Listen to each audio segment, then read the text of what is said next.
आकलन में सर, हमने कहा जो वही बात उन लोगों ने कहा। सर कितने जिले आकलन आप तसल्ली हो जाएगी लोग। निर्णय जो हमने लिया वो निर्णय आपको लोगों को बता दिया गया, विभाग के माध्यम से ये पता चल जाएगा, मंत्रियों ने भी बता दिया। और क्या बेहतर आज ऐसे स्थिति में किया जा सकेगा, और आने वाला समय में इसकी समीक्षा करते रहेंगे लगातार। और हमारी प्रयास है कि ग्रामीण क्षेत्र के लोग को हम लोग अधिक से अधिक राहत दे पाएँ, रोजगार दे पाएँ, उनके आय में वृद्धि हो, और जो बाहर पलायन करने की कोशिश कम हो, पलायन ना करे, इसको लेकर हमारा प्रयास है कि उनको रोजगार उपलब्ध कराने का। इसलिए बड़े संख्या में कई योजनाओं को लेने का हमने निर्देश दिया है। और इसमें समय समय पर जो चीज़ें करनी हैं उन सब चीज़ों को, आप जैसे पेंशन वगैरह है, पेंशन को भी हम लोगों ने 1 महीना पहले अब देने का निर्णय लिया है, और कई ऐसी चीज़ें हैं। आपदा प्राधिकार प्रकरण की बैठक आहूत की गई थी। उस बैठक में राज्य के सुखाड़ को देखते हुए माननीय मुख्यमंत्री जी ने कई एक आदेश निर्देश दिए हैं, और बैठक में कई एक विषय तय हुए हैं। इसमें पूरे राज्य में 1 लाख कुआं का निर्माण करना, 1 लाख तालाब का निर्माण करना, साथ ही साथ 2000 से 2500 करोड़ की गाँव में रोजगार सृजन करने के लिए योजनाओं को लाना, साथ ही हर गांव में 5 तरह का मनरेगा से योजना लागू करना। इसी के साथ 1 लाख रुपए जो हम लोग दुर्घटना बीमा में देते हैं, दुर्घटना में, उसमें पोस्टमार्टम को आधार ना मानकर, प्राथमिकी को आधार मानकर, जो लोग भी हमारा दुर्घटना में मृत्यु हुई है उन लोगों को 1 लाख रुपए तक की जो राशि है वो इमीडिएट प्रदान करना। इसी के साथ साथ जो हमारे सर्वजन पेंशन योजना है, वो योजना को महीने के 5 तारीख को हर बार ये करके उसमें जनता को ज़्यादा से ज़्यादा उसका लाभ से लाभान्वित करना। और नरेगा में अच्छा, पर्यटन के रोजगार, पर्यटन को भी रोजगार के अवसर में कैसे करके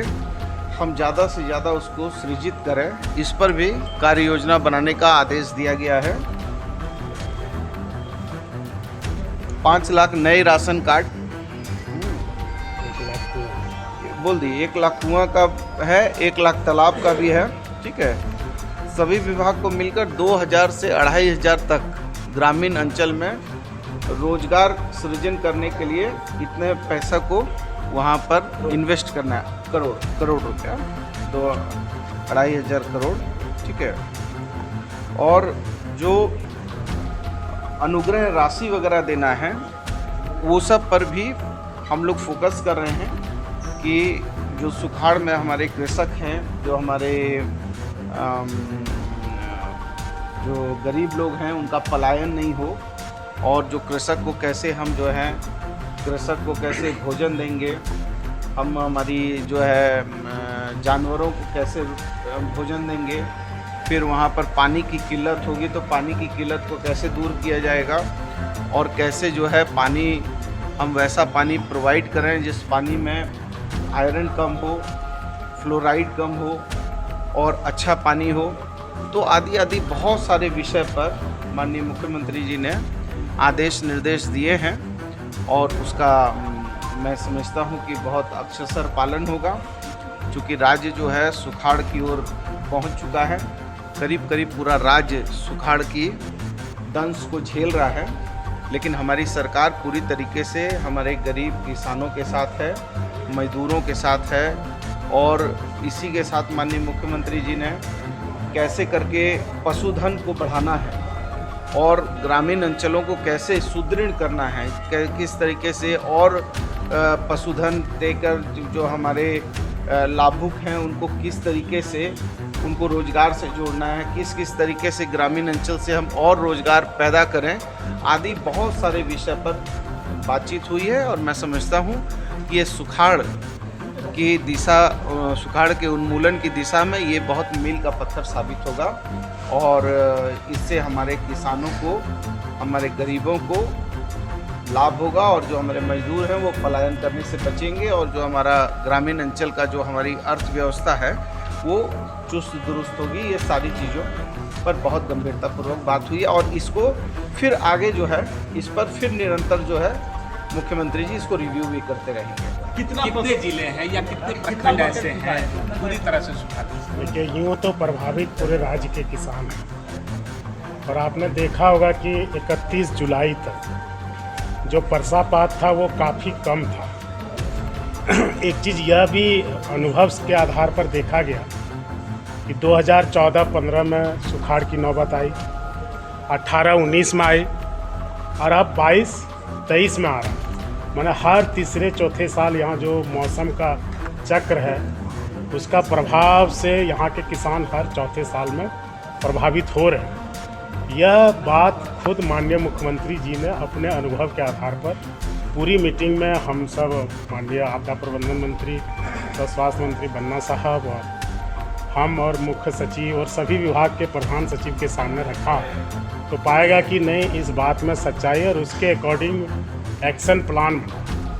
1000 कुआं का निर्माण, 1 लाख कुआं मिशन मोड पर, मनरेगा में कैसे लोगों को इंगेज करें, टूरिज्म के अवसर भी खोजें और साथ ही कैसे बीज में सब्सिडी दें, इन सब चीज़ों को लेकर सारा चीज़ इन्होंने ब्रीफ किया। और एक अभी जो सोविंग रिलीफ होता है, यदि सुखाड़ है और हमने फसल बो दिया और फिर हमारा नुकसान होता है, सुखाड़ घोषित होता है, तो वर्षा पर जो खेत निर्भर 6800 रुपया प्रति हेक्टेयर, जो खेत श्योर्ड इरिगेशन एरिया लैंड है 13,500 रुपया प्रति हेक्टेयर, ये तो किसान के लिए था। पशुओं के लिए यदि हम उनको क्लब करके रखते हैं तो बड़ा जानवर 70 रुपया जो इनके तरफ से आया है और छोटा जानवर 35 रुपया, और यदि हम क्लब करके नहीं रखते हैं तो उनके जो चारा को ले जाने में ट्रांसपोर्टेशन कॉस्ट होगा वो, यदि पेयजल की समस्या आती है तो टैंकर से भी पानी हम पहुंचाने का प्लान कर रहे हैं। इन सब चीज़ों को लेकर कैटल फीड में हम क्या सब्सिडी दे सकते हैं, सब पर विस्तृत चर्चा और SOP तैयार किया गया और यह देखा गया कि अर्लियर ड्रॉट डिक्लेयर करें या फिर लेटर करें। तो किसान हित में लेटर यदि हम करते हैं डिक्लेयर तो ज़्यादा फ़ायदा उनको मिलता है। यदि हम ग्रेचुअस रिलीफ देते हैं तो 60 रुपया प्रति वयस्क और 45 रुपया प्रति वयस्क 3 महीने तक ही हम दे पाएंगे और उसके बाद फिर उनके पास समस्या उत्पन्न होगी। अमूमन यदि सुखाड़ नहीं होता, लोग खेती करते, अपना पूंजी लगाते, तो नवंबर-दिसंबर में उनके पास जो लागत है उसके अगेंस्ट में उनको फिर से आना शुरू होता, आमदनी शुरू होती। तो हम ये सोच के देख रहे हैं कि यदि हम अभी से देना शुरू करें तो फिर नवंबर-दिसंबर में जो परिस्थितियाँ उत्पन्न होगी, किसान उससे कैसे निपटेंगे। तो उसके लिए हम लोगों ने थोड़ा प्रोसेस को डिले किया और अभी हम लोगों ने we don't give them fish,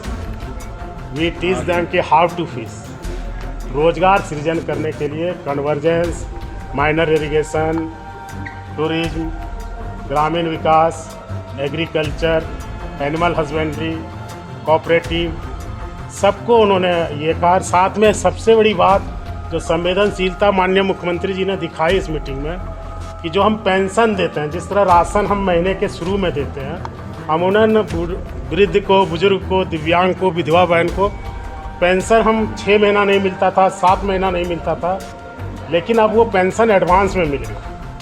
मतलब ये नहीं कि महीना पूरा होने पर 5 तारीख को मिलेगा, महीना के शुरू में ही 5 तारीख को मिलेगा, जो उस पूरे महीने का पेंशन होगा। ये संवेदनशीलता है और सुखाड़ को देखते हुए माननीय मुख्यमंत्री जी ने यह निर्णय लिया है। और साथ ही हमारे किसान मित्रों को लेकर एक बैठक की, किसी विभाग से फाइल आया था, वो लोग काफ़ी समय से मांग कर रहे थे कि हम लोगों को भी कुछ हमारे लिए किया जाए। उनकी मांगें थी, जायज़ मांगें थी। अभी फ़िलहाल माननीय मुख्यमंत्री जी ने कुल प्रोत्साहन राशि किसान मित्रों का 2000 रुपया प्रति मन देने का अभी निर्णय लिया। मतलब अब उन्हें प्रोत्साहन राशि पहले 12,000 रुपया प्रति साल मिलता था, अब 24,000 रुपया प्रति वर्ष मिलेंगे कृषि कार्यों में गति लाने के लिए, तेज़ी लाने के लिए, उनके कमिटमेंट के लिए।